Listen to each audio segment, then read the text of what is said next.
Good evening. This is Brass Tacks. I'm Zaka Jacob. We're coming to you live from the CNN News 18 Primetime studio, presented by Schneider Electric Smart Home Solutions. Home Minister Amit Shah today made a passionate defense of the three criminal bills, including a constitutional amendment bill, which would bar anyone who's holding public office from continuing to hold on to that office if they are in custody of police or in judicial custody for more than 30 days without getting bail. He has slammed the duplicity of the opposition, particularly the Congress party and Rahul Gandhi, saying that Rahul Gandhi 10 years ago was willing to tear up an ordinance that seemingly protected the corrupt. But today, he's now alleged to be batting to help corrupt netas stay in office. The Congress and the opposition have called these bills draconian because you are presumed guilty even before the trial begins. Is it fair that ministers and chief ministers, and we've had instances in the not-so-recent past of chief ministers governing from jail, signing files from jail, where commissioners and DGPs and chief secretaries have had to go to jail to get files signed by chief ministers or ministers who are sitting inside jail? Is it time now to draw a line in the sand?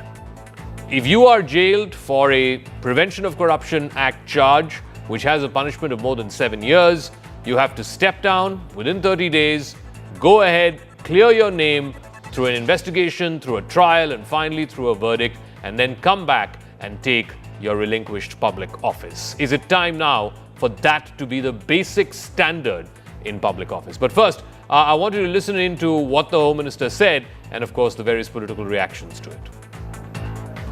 मेरे पे आरोप लगा और जैसे ही मुझे समन आया, arrest छोड़ दीजिए, सीबीआई ने मुझे समन किया, मैंने दूसरे ही दिन इस्तीफा दे दिया था। अरेस्ट तो मेरी बाद में हुई। अरेस्ट होती है तो फिर जमानत के लिए अप्लाई भी कर सकते हो।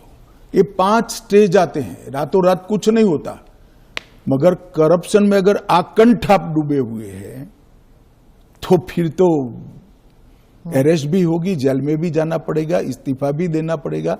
फिर भी अगर बाद में जमानत होती है तो आप फिर से शपथ ले लो भाई। इस देश में आज एनडीए के मुख्यमंत्रियों की संख्या ज्यादा है, प्रधानमंत्री भी एनडीए के हैं, श्री नरेंद्र मोदी प्रधानमंत्री। तो ये बिल सिर्फ विपक्ष के लिए क्वेश्चन खड़ा नहीं करता, हमारे मुख्यमंत्रियों के लिए भी क्वेश्चन खड़ा करता है। मैंने जो सुना वो कह रहे कि आपके लोगों के सामने एफआईआर नहीं होती है, ये जनता को गुमराह करे। Who is speaking about morality is the greatest joke in this century. Mr. Amit Shah is speaking about morality. The person who has been sent out of Gujarat for organized attacks by the police is speaking about morality. We all know that the bill has been vehemently opposed by many of the BJP allies itself. Investigating agencies को appoint executive करती है, यानी central government करती है, right? चाहे वो IT के हों, ईडी के हों, सीबीआई के हों। तो जब तक इनका इंडिपेंडेंटली अपॉइंटमेंट नहीं होगा, ये सस्पिशन, ये क्वेश्चंस बराबर अराइज होंगे।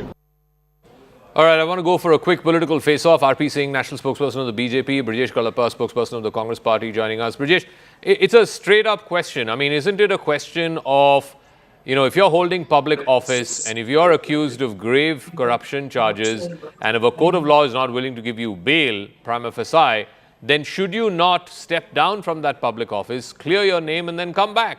I mean, it's basic common sense. The whole criteria of bail, at least one of it, is that you should not be holding a position of influence where you can tamper with evidence or with witnesses.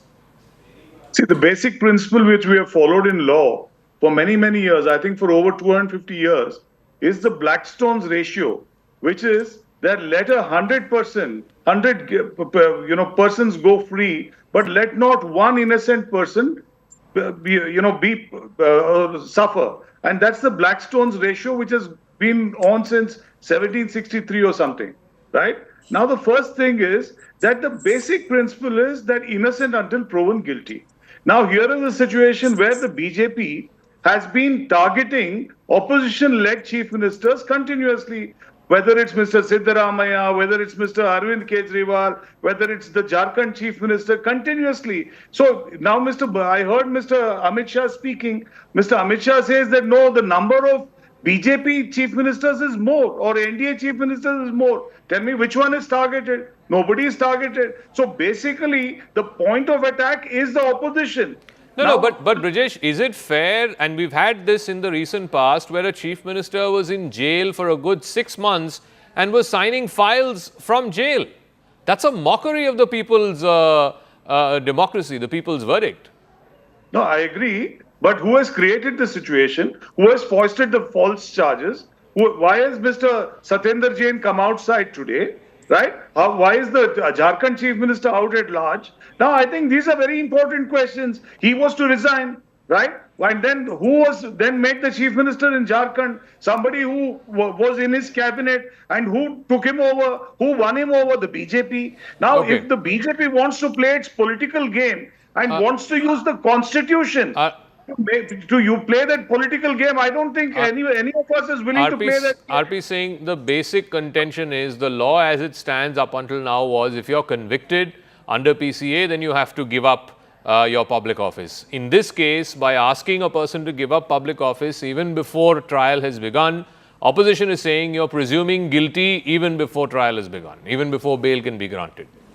Zaka, before I make my points, I have to show you a small video. I'll appreciate my friend from the Congress party will see this and appreciate this. I'll tell you what my opinion. My apologies. I called up Markanji and I asked him what is going on on the ordinances. Yeah, this is it. My opinion on the ordinance is that it's complete nonsense. And it is so you can see that his opinion some years back on ordinance which was there to protect corrupt Lalu Yadav was that it is utter nonsense. And today is a complete U-turn. And there are good lawyers who are trying to shield him or trying to further his point of view. I mean, it's shocking. And how can my friend was talking about Blackstone. Blackstone of corruption or the gold mark of morality in public life. I mean, there can be a Blackstone of corruption. You can have Blackstone of the corruption, but there is something like morality, sir. It's legality versus morality. Public life in public domain is your morality which matters more than legality. If you are said that you are corrupt, then till the time you prove yourself clear yourself or prove yourself to be honest, you should not stay on the chair. And here it was shocking that person like Mr. Arvind Kejriwal said he'll run the government from the jail. Man, he has outdone what Mr. Lalu Yadav did. He made his wife sit on his chair and used to run the complete administration of the jail himself. But now he said no wife, no party man. I'll run the jail. I'll run the administration of the jail. Mr. Kalappa, you are a very learned lawyer. Tomorrow, God bless you. You are a very, very honest man. Also, I know that. But something happens and you are behind jail. You can't appear in court from jail for another client. I mean, how is it possible? So, Brijesh, the moot point is simply this, that, the law expects, maybe not in the letter, but certainly in the spirit, that if you're holding high public office and if you've been accused of a heinous crime, like under the Prevention of Corruption Act, then you give up that position of power, give up that position of influence from where you could potentially tamper with evidence or influence witnesses, clear your name and then come back. Nobody is stopping. For example, in the case of Mr. Soren, he had somebody else put in his place as chief minister for I think about 6 months or so, came out on bail, contested the election, won the people's mandate again, and now he's back as chief minister. That's perfectly fine. So what happened to his replacement, Zaka? That's the question I was asking you. What happened to Mr. Champai Soren? Was he not it is the internal party issue. No, 1 minute, Singh sir. I did not intervene when you spoke. Granted. What happened to Champai Soren? So ultimately, everybody realizes that this is trickery. If you're going to make use of the constitution to further your trickery, right, so that you can assume office in the maximum places without having won the mandate, then certainly nobody is going to support you. If your intention itself is wrong. Now, what is Mr. Singh speaking about? He's speaking about Mr. Rahul Gandhi. Did Mr. Rahul Gandhi say that even before a conviction, a person would have to demit office? That is not the contention. No, no, After but the ordinance that he was willing to tear up would have basically given immunity from prosecution, immunity from conviction to President, Prime Minister, and senior ministers of the government. That's the ordinance that Mr. Gandhi threatened to tear up 10, 12 years ago, I think. No, I appreciate the Prime Minister. I appreciate the Prime Minister today for having inserted the position of Prime Minister also within the order, within the bill. But today, if he wants to show that he's genuinely great, let him also tell the Delhi University to release his educational qualification details. Why is he One hiding is there? a prevention of corruption matter, the other is So ultimately, is something what I'm else. saying is, so nobody is going to have the courage to charge the Prime Minister. So that's why he puts his name. RP Otherwise, Singh why would he Saab, put his name? you heard from people like Mr. Ovesi, Mr. Manikam Tagore, they are saying that the agencies, which are all under you, IT, ED, CBI, etc., you only use to file cases against opposition members. Well, then there is a court there, na Jaka. And then, I'm sorry, Mr. Krapa, I'll appreciate, you should go through the case of Mr. Sanjay Jain. Sanjay Jain is out on bail on some other matter and the closer is on some other matter. It's not that the matter which he is out on bail, the matter has been closed. There are still cases which are on Mr. Sanjay Jain. So don't try to mix up things and don't try to fool people around. You are a learned lawyer. But coming to the issue of, there is a court, Jaka. I mean, court gave bail to Arvind Kejriwal also. Court gave bail to their other colleagues also, corrupt colleagues also. So, they don't believe in court. Problem is, recently Priyanka Vadra said, who is the court to point finger toward my brother? Well, they don't believe in court. They don't believe in any constitutional body, whether it's court, whether election commission, whether the army for that regard. But they keep questioning the constitutional bodies. But that point aside, but fact is that there is a 30 days time and then there is a JPC. You can debate that whether it need to be 30 days time or you need to extend that time, but can be debated in JPC. But outrightly rejecting and then trying to give an image of people in public, especially politicians, as all politicians are corrupt and they will try to safeguard their interest by not getting them into the getting them under the law Brajesh, as desired by. Yeah, this is the other issue. I mean, nobody is saying that the opposition cannot take issue with the content of the bill, the drafting of the bill. But if the opposition en masse is going to boycott membership of a joint parliamentary committee which will do scrutiny of these bills, then where are you going to raise your opposition? Where are you going to raise your points that, you know, this clause we have a problem with? I mean, I don't know if in recent parliamentary history there's an instance where the entire opposition is boycotting itself from joining a joint parliamentary committee. It's the right of the people who've elected opposition members as well that, look, you go, be part of that JPC and scrutinize the bill and correct the language of the bill.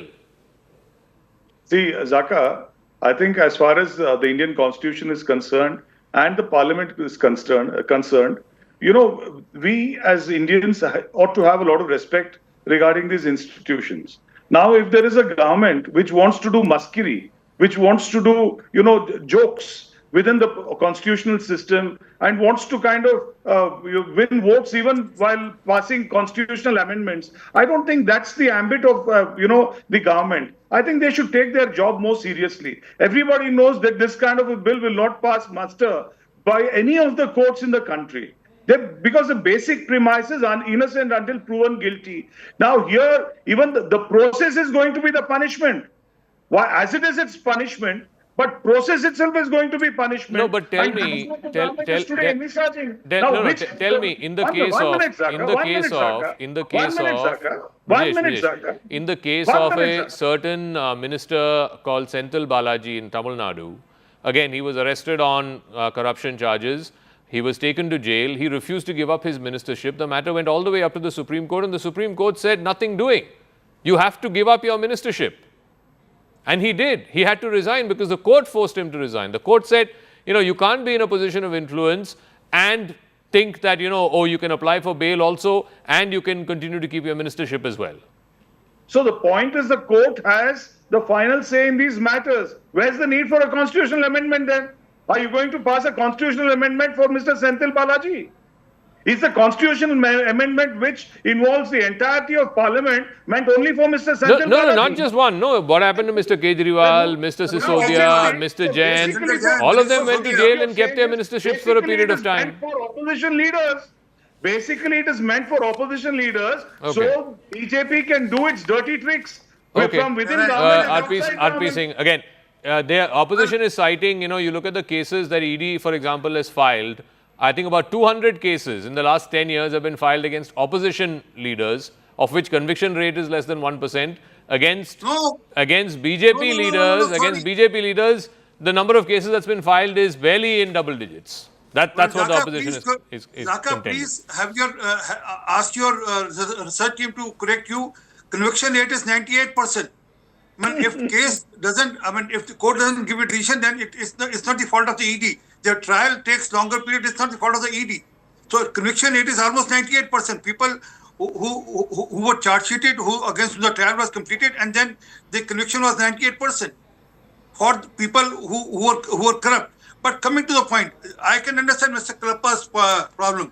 He recently shifted his party from Aam Aadmi Party back to Congress, and he used to defend his earlier party also, Mr. Arvind Kejriwal, who against whom there are charges of corruption, and who mocked. He was saying, who's trying to mock? I'm saying, who mocked the Indian democracy by running the government from the jail. What can be bigger mockery than this in any democracy? All right, we'll leave it at that. Thank you very much, RP Singh and Rajesh Kalappa, for joining us. Let's see the future trajectory, the future course of this bill, as it's now been referred to a joint parliamentary committee, a GPC, which the opposition en masse is saying they will not be part of. I want to shift focus to the other tragic story of a young girl named Nikki Dowry from Greater Noida, just not too far away from here. She was allegedly set on fire by her own husband and husband's family members. Now, the husband and his family members, his mother, his father, his brother, who are all co-accomplices in this brutal, in this ghastly, absolutely disgusting crime, they've all been arrested. They've all been sent to custody. While initially this was thought of as a case of dowry harassment, that's what Nikki's family has also been alleging, that Vipin, who is the husband, and his family had been asking for 36 lakh rupees, which was meant to be given as dowry. Now, much more information is coming to light. Nikki and her sister Kanchan used to run a parlor, which apparently was very popular in that area. They started earning money independently.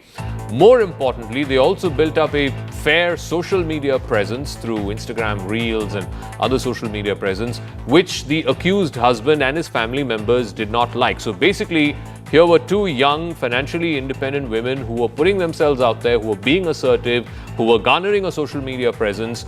The question is, how can a husband be so insecure that he would go to the extent of burning his own wife, allegedly, killing her, burning her to death, because he happens to be insecure and he lives in a society where women are killed just for asserting themselves?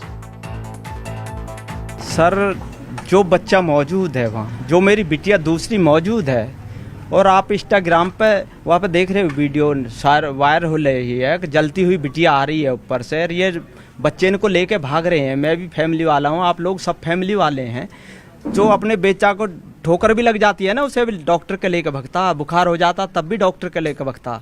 ये उस बेटिया को तड़पती हुई को छोड़ के सारे परिवार वाले बेटी को छोड़ के घर पे, और ये सब लोग फरार हो गए। ब्यूटी पार्लर को 4 साल हो गए, रिवल इसने ही काटा था। जो ये आज न्यू कह रहा कि ये हमने नहीं किया। एक मुद्दा लिया जा रहा कि इंस्टाग्राम मैं भी गार्डियन का काम कर रहा हूँ, इंस्टाग्राम पे तो मैं भी आऊँगा। वो ना चला रही इंस्टाग्राम, इस जो दया है ना, ये इनकी सास, वो इंस्टाग्राम चला रही है। उसका क्या बिजनेस है, क्या धंधा? ये बहू मरवाने का, बेटी मरवाने का, बेटी जलवाने का।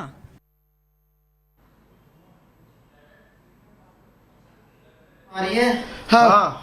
ना मैंने कुछ किया है, अपने आप मरी है। आप पहले भी मारपीट करते थे उससे? मियाँ बीवी में हर सगर लड़ाई होती रहती है, ये कोई आम बात नहीं है। क्या और वो अपने आप लगाई? बस मुझे और कुछ नहीं पता ना। पछतावा है? नहीं, हाँ बहुत पछतावा है। He's saying he did not kill her and that she had nothing to do with, he had nothing to do with the final moments when she was allegedly burnt alive. And those videos are out there. That family was staying together. Somebody has captured that on the footage. Her sister was next to her. The sister, you can see, is screaming. And just before she is set on fire, you can see the husband there dragging her, pulling her by the hair, beating her, slapping her. And then, of course, he allegedly poured paint thinner on her and then burnt her to death. So here's what what has been happening, the sequence of events as it were, the family of the victim is saying that this whole thing was around dowry and about 30 odd lakhs, which the groom's family, the accused husband's family was still demanding. What they've already given, they've given a Scorpio Jeep, they've given a Royal Enfield Bullet, they've given cash, gold, other gifts. And these are two people who had been married for a period of time. It's not like they got recently married. They even have a child. The mother-in-law, it's being alleged, was asking for 35 lakh rupees in dowry demand. This is one part of it. The other part of it is that they had started an independent business, a parlor. They were earning their own money and they were building a social media following on Instagram, all of which the accused husband and his family apparently did not like. Kiran Bedi is now joining us, former Lieutenant Governor of Pondicherry, former IPS officer. Ma'am, thank you very much. I want to deal with this in two parts. First, I want to talk about what was initially thought to be the headline, and that is that this is a case of dowry death. Here's a man who has gone to the extent of pouring paint thinner on his wife and burning her to death, apparently because of a dowry dispute. That's what was initially ascertained. I mean, how can this even be possible in 21st century India? We're in 2025, where a husband can go to the extent of burning his wife to death in front of his own child because apparently he feels aggrieved that some money has not come or some dowry has not been paid. I mean, it's ridiculous. It's an act, to my mind, it appears to be an act of extreme greed. The greed which had overtaken him, because it's consistently showing the demands for dowry. It started with a lot of receiving of money from their parents. It started with that. And that also shows that they've been constantly paying. And that also shows that the demand remains, because the sister has said that. The sister, who was also there, equally married to the younger brother, is saying that their demand was there. It's a case of extreme greed. And to get rid of her and then marry again. Marry again. Because the man, I think, was suffering for a terribly bad character of all kinds, all sorts. And I don't think he wanted her to be around. But she was an obstruction, maybe, now to remarry and get more money. And I tell you, many of these beggar husbands, they're beggars.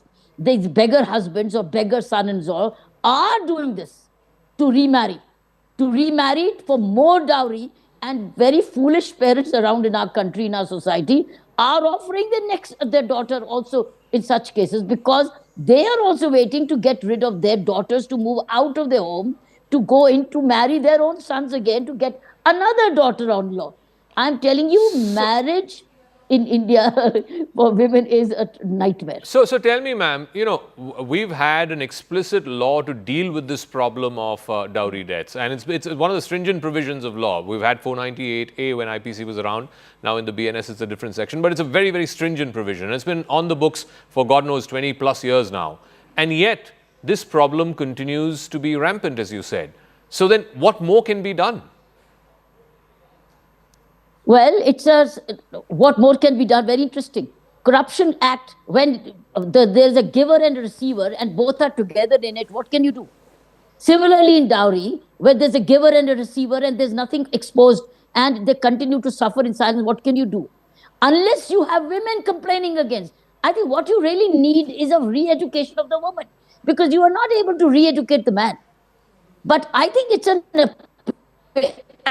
re-education of the woman to be strong, to say, I'm not getting married if there's a demand of dowry. Or we have better enlightened boys to tell his parents, I'm not marrying if you demand a dowry from my. So it's a girl and the boy. That means the new age generation, which have to oppose their parents. Girl from surrendering and submitting for dowry demands. Boy from holding the parents back. Unless you have a new generation which hates this. But you're not having this. You are having literate graduates, and you have also weak women who are wanting to settle and submit to their parents' compulsion that the daughters have to marry. But so I also want your thoughts. Unless you have a new generation. I also want your thoughts. One of the other things that's now coming to light is the dowry harassment was one part of it. The other part of it was both of these sisters, Nikki and Kanchan, were running a very successful parlor around their house, around that vicinity. It was very successful. And they had also built up this social media presence through Instagram and Reels and so on, which again, apparently the husband and his family did not like. Again, what you come to see is you have women who are becoming financially independent, who are asserting themselves, and suddenly, you know, for these beggar husbands, as you call them, that seems to be unacceptable. That basically means financial independence did not make them brave. Financial independence did not make them self-reliant. They were getting beaten. Why were they not rebelling? What kept them back from leaving their home? What kept them back from going to the police and getting dowry cases registered or domestic violence registered? What? Just because you have a parlor and you're having an income doesn't make you confident enough, dignified enough, or self-reliant enough. She is depending. Why is she suffering from this nonsense of dowry demands and domestic violence all the time? Take the son and walk away. Take the son and walk away. Go back to the parents. If the parents accept you, fine. Otherwise, find your own place. You're self-reliant financially. Open a little. Go in, live in a tented place. I think this has not changed. She is earning, but earning doesn't make her a brave girl. She is not complaining. All right. Has she complained or made a single complaint? All right, ma'am, we'll leave it at that. Thank you very much. That's a valid point. I think you've hit the nail on the head. You know, obviously, no one in their right minds would say that this is acceptable behavior, that a man in this day and age would, you know, set his wife on fire allegedly because of, you know, the fact that he feels aggrieved that some amount of money has not come his way. But even more so than that, there's also the issue of what about the victim's family? I mean, they knew that this was going on. They knew this for a number of years. At one point, both the sisters had left the sasural, as it were, the in-laws' house, gone back to their house, and yet some kind of rapprochement happened and they were brought back. So what kind of parents would put their daughters through that? Anyway, I want to move in very quickly to the other big story that we're tracking. Just a couple of days before the secondary oil tariffs kick in, the Prime Minister today is in Gujarat, and he's given a very firm response without naming Trump, but speaking to these tactics and these tariffs imposed by the Trump administration. The Prime Minister has highlighted some of the policies driven by India's own economic self-interest, which has happened in the last few years. He's also assured entrepreneurs, farmers, saying that their welfare in a country like India is going to be paramount. In a way, he's sending out a signal, like I said, subtly but firmly, that India and India's interests, particularly when it comes to its small and marginal farmers and also small-scale enterprises and entrepreneurs, will be protected no matter what the cost. Let's listen in to what the Prime Minister said. आप सभी आज दुनिया में आर्थिक स्वार्थ वाली राजनीति सब कोई अपना करने में लगा है। मैं अहमदाबाद की इस धरती से अपने लघु उद्यमियों से कहूंगा, मेरे छोटे छोटे दुकानदार भाई बहनों से कहूंगा, मेरे किसान भाइयों से कहूंगा, मेरे पशुपालक भाई बहन से कहूंगा, और मैं गांधी की धरती पे से बोल रहा हूं, मेरे देश के लघु उद्यमी हो, किसान हो, पशुपालक हो, हर किसी के लिए मैं आपको बार बार वादा करता हूं, मोदी के लिए आपके हित सर्वोपरि है।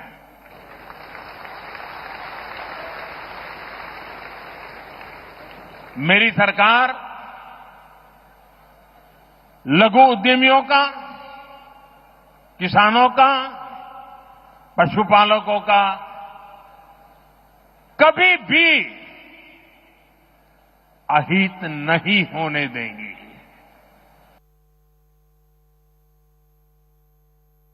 In 48 hours, secondary US tariffs of 25% will kick in for India, bringing the total to a whopping 50%, which is the highest for any country, including Brazil.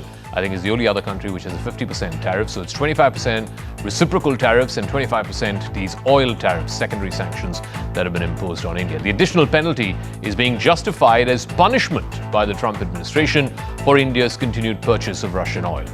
But Washington has not imposed similar oil tariffs on either China, which by the way is the largest importer of Russian oil, or Europe, which is the largest importer of Russian LNG. These are far bigger buyers of Moscow's crude and gas, respectively. The relationship between New Delhi and Washington has deteriorated since the Trump administration started singling India out for buying Russian oil, and in fact has linked the secondary tariffs on India as a means to put pressure on Russia. That's what J.D. Vance told NBC's Meet the Press, where he said these are aggressive economic moves which are designed to put pressure on President Putin. Trump's team claims that India's purchase of Russian oil is supporting Moscow's military campaign, an accusation that India has firmly and denied. Speaking to NBC News, US Vice President J.D. Vance admitted that this was an economic aggressive leverage for forcing Russia to come to the negotiating table and to stop bombing Ukraine, even though India has nothing to do with this war that's happening thousands of miles away and has been happening for the better part of over 3 years now. But the Trump administration is now linking one with the other, and India is saying that that's an unfair and unjustified way of punishing a friend and a strategic partner. The president has applied aggressive economic leverage, for example, the secondary tariffs on India, to try to make it harder for the Russians to get rich from their oil economy. He's tried to make it clear that Russia can be reinvited into the world economy if they stop the killing, but they're going to continue to be isolated if they don't stop the killing. I hear what you're saying about India. China is actually the largest buyer of Russian oil. They're close. They're about equal. Why no sanctions on China? Well, obviously we have a 54% tariff on the PRC right now, so we've already applied pretty hefty sanctions on the Chinese. So, echoing the External Affairs Minister Dr. Jaishankar, who called these tariffs as unjustified, unreasonable, and unfair, now India's ambassador to Russia, Vinay Kumar, has asserted New Delhi's India First policy. He says it's up to India to decide where it wants to buy its oil from and who it wants to buy its oil from.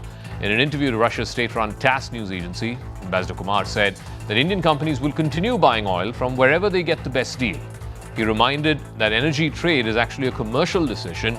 He clearly said that New Delhi's objective is the energy security of 1.4 billion Indians, and India's cooperation with Russia, as it is with several other countries, has helped bring about a degree of stability in the global oil crisis. Let's try and get some perspective on this. This is easily one of the most challenging and toughest phases in Indo-US bilateral relationship. I'm now joined by one of the most erudite and foremost scholars of Indian foreign policy, Dr. C. Mohan.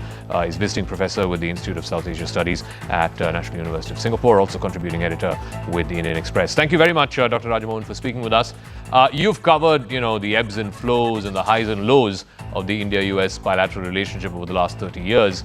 Do you think, after the Clinton sanctions of 1998, when India tested its nuclear weapons, this is arguably the toughest, most challenging phase you've seen in the last 20, 25 years?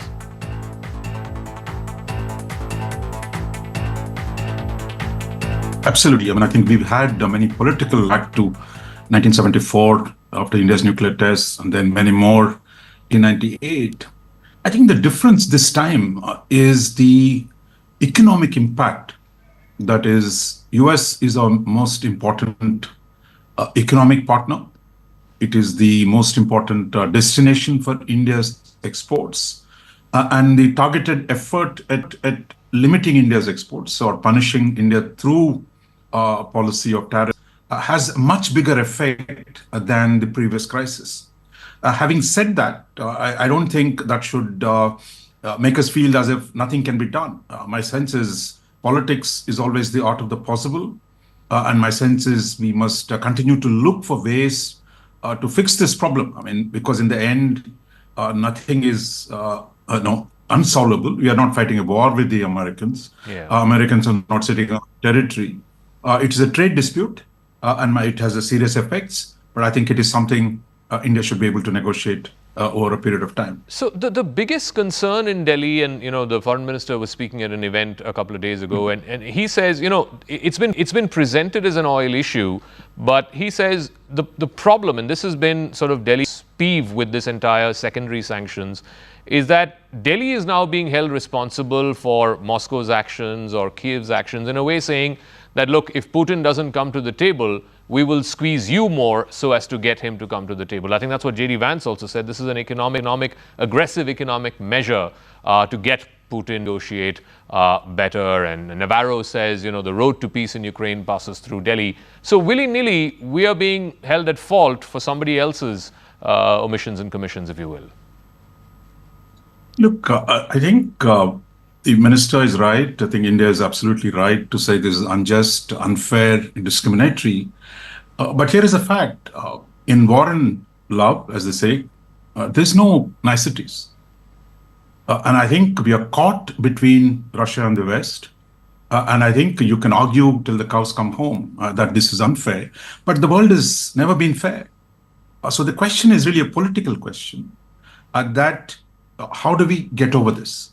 And not merely complaining this is unjust, because the Biden administration clearly told us, as long as you buy below a price cap, it stabilizes the global oil markets. Therefore, you can go ahead and buy oil from Russia.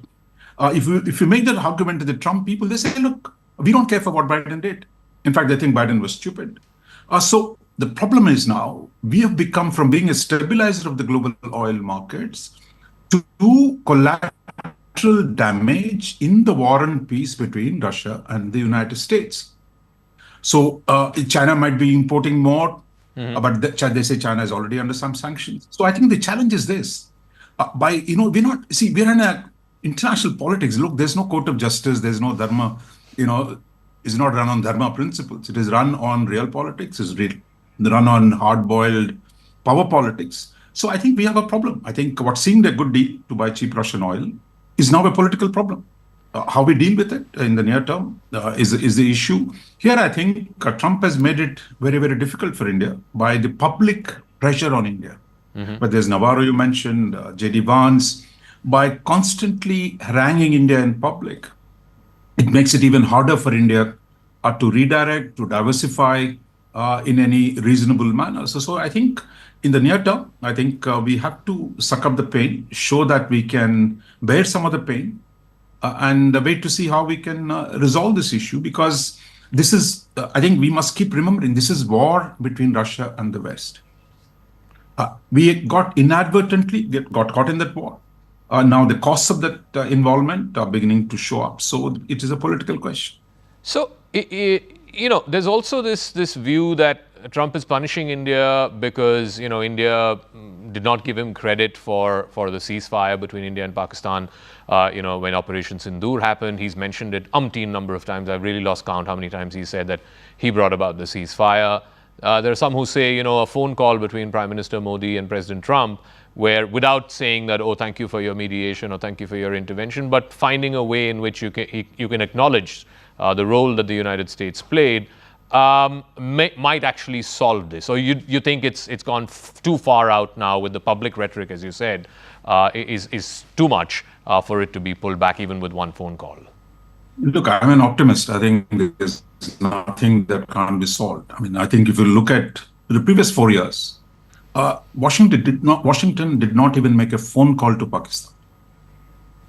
That the prime ministers of Pakistan are not received in Washington.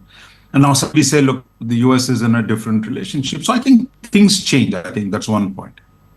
Second, I think the problem is not that there is, and again, is public claim of taking credit. Not to be fair, I mean, it is clear that every major crisis between India and Pakistan over the last 40 years has seen the American involvement. Facilitating, helping, communication channels.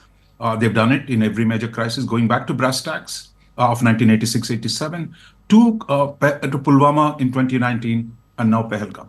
The problem is not with American involvement. The problem has been with Trump taking credit for it and saying, I brokered this agreement. Half an hour before Indians announced the cessation of hostilities. And I think, and then that has put the Indian Prime Minister in a difficult place. So now it's become the question of a face for two major leaders. And I think these kind of problems can only be solved by time, but they will be solved at some point, because the issue is not such a fundamental question that it is only how much credit does Mr. Trump get, or I mean, how does India define the issues involved? So one of the fallouts possibly is also, the Prime Minister is going to be going to China later this week. He's going to be part of the SCO summit.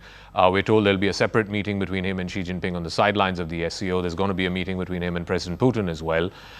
Some are saying, given, the almost hostile sort of pronouncements coming in from the White House on the trade issue with India, it's only pushing India further into the corner of China and Russia and BRICS. Do you agree with that? I mean, that's difficult to buy that kind of an argument. Look, India is such a big country, it doesn't make love on the basis of rebound.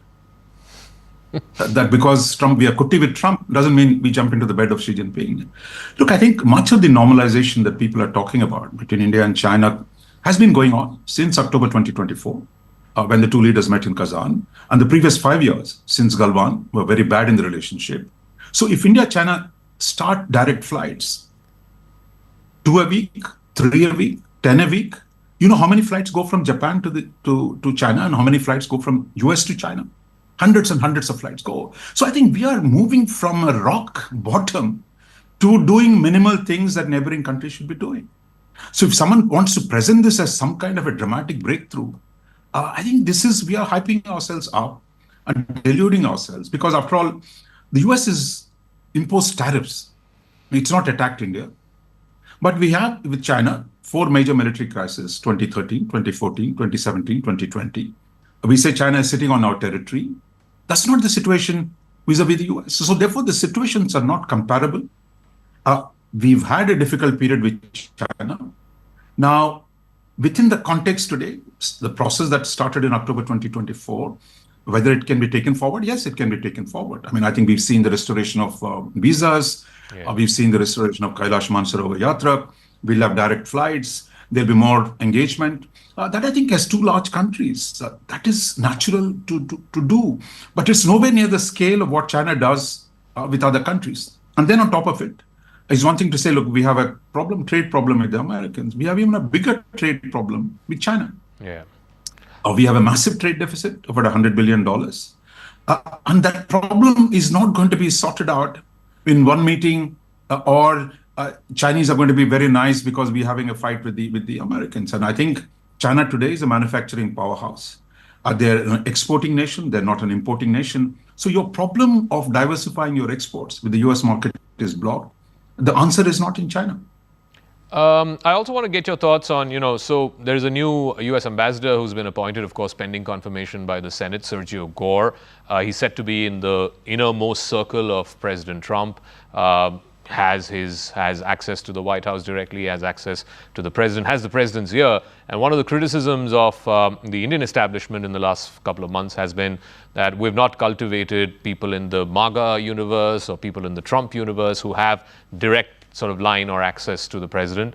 Do you think that would help in the case of Sergio Gore? There's also this view that he's made him not just Indian ambassador, but also the special envoy to South and Central Asia. Therefore, again, he's hyphenating India and Pakistan. Look, I think this talk about mediation, I mean, that Gore's task is to come and mediate on Kashmir. Look, how does mediation take place? When two guys agree to be mediated. Now, if India, we keep saying we're the 4th largest, 3rd largest economy, we got the 3rd largest armed forces. Just because an envoy says he wants to mediate, are we going to mediate it or going to be mediated? So again, I think we just letting this noise at the social media level to confusing that with policy. Look, we've seen many attempts by the US in the past to mediate on Kashmir. And I think we've seen since 2001, at least, the US administrations have moved away from that policy, have largely, including Trump, won. And today, if Trump says, look, I want to do a peace deal, what do they say in, unless you have Mia Bibi are not Razi, I mean, what does Qazi have to do? So I think we should be less insecure with every statement, every tweet as a collective. We shouldn't be jumping around like this. Here is this guy going to come. We've seen many envoys who wanted to do all kinds of mediations, not just the US. A lot of countries wanted to mediate between India and Pakistan. So in the end, this is for India to deal with Pakistan. So I think we should not get, constantly, hyping ourselves, whipping ourselves into a frenzy over every little remark, every little statement. So we should be confident. We have dealt with the crisis in the US relations before. We've actually fended off all kinds of attempts at mediating between India and Pakistan on Kashmir. So I don't see there's anything to be really lose sleep over. And I don't think the establishment has made any comments so far. It's all the comments within the think tanks and the social media. So your view would be, take the long view. Trump is going to be in office for the next 3 years. You have to find a way to sort of do business with him. This will eventually get resolved. But ultimately, the strategic logic of India and the US coming together, and have been over the last 25 years, that still stands, notwithstanding the last couple of months. No, absolutely. I would say, look, as two large economies, China, US is our largest trading partner. So I think the important thing for us is to stay calm, don't get panicked, and start engaging and see how we can deal with it. And I think so far the government has taken a right decision, which is don't argue with Trump, stand firm on the question of tariffs, and remain open to negotiations. So I think that's a good policy. I think we should be able to ride out this storm. The key is not to be hustle ourselves into as if we are in a crisis where we have to completely, running helter-skelter. I think finally, I would say, the problem today is not one of diplomacy, of how our diplomats deal with US and China. The problem is economic. That is, with India today, its manufacturing sector is deeply tied to China.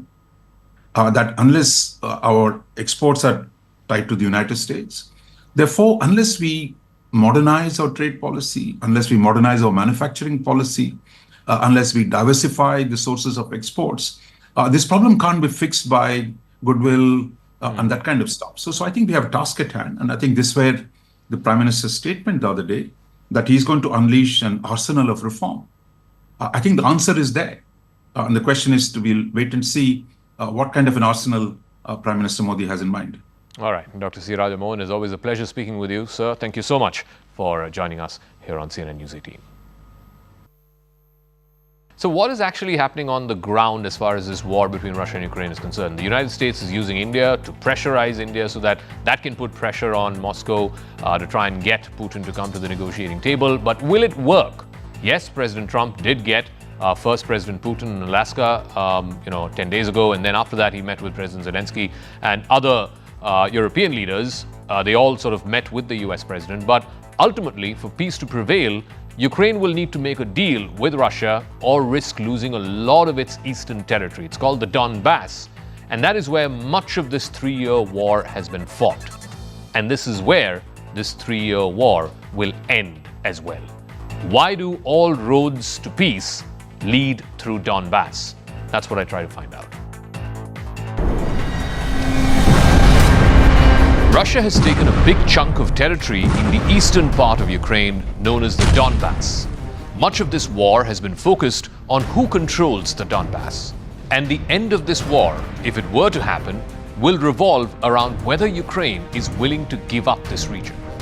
Ukraine will need to make a deal with Russia in order to get peace or risk losing all of this region. It is not clear where exactly the recent flurry of diplomatic meetings spearheaded by US President Donald Trump to try and end this conflict which is the deadliest war in Europe since World War II. There is still no definitive certainty on whether there will be a peace agreement or how soon there will be one. But the Donbass, which is a mineral-rich territory, it consists mainly of two regions, Donetsk and Luhansk. The Donbass is going to be at the center of any negotiations. The Donbass is where much of this war has been fought. Tens of thousands of soldiers on both sides have died over the last 3 years.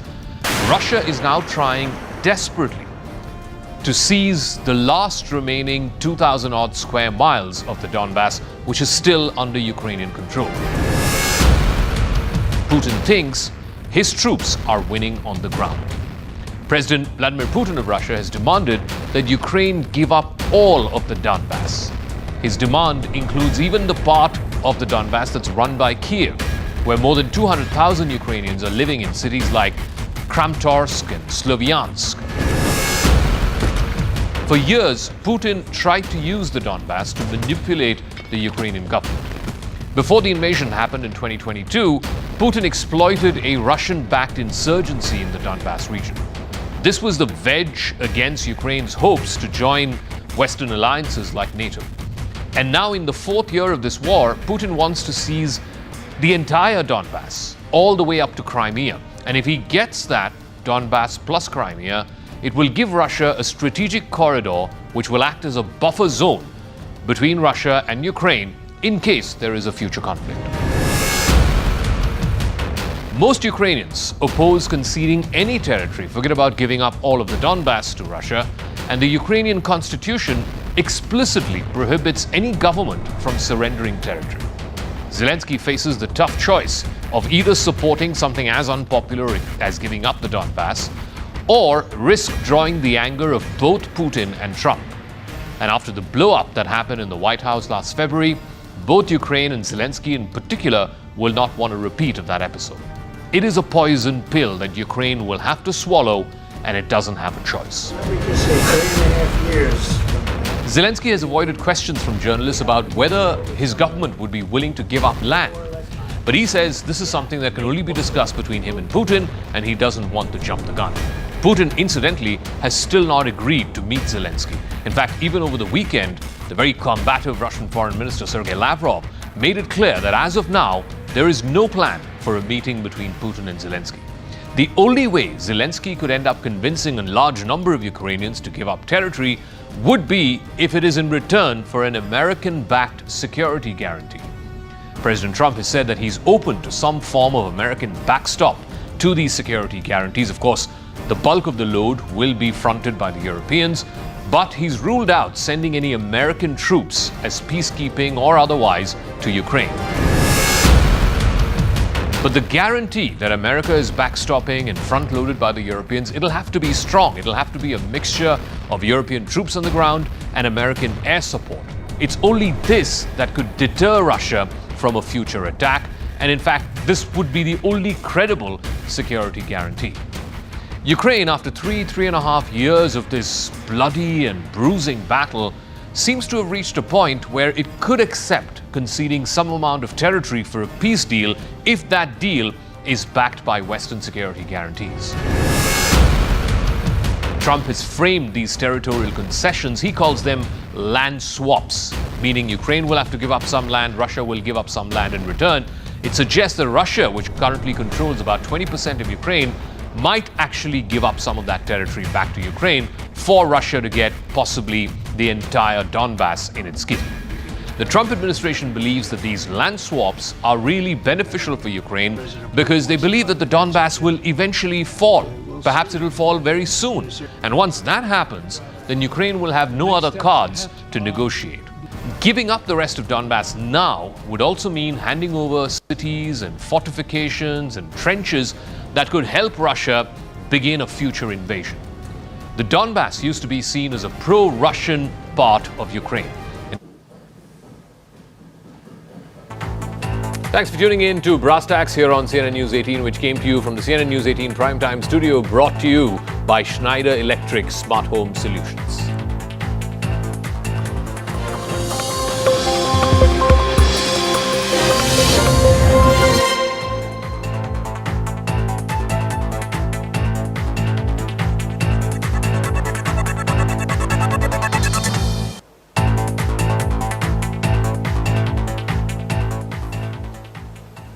Co-presented by. This is News 18 Network.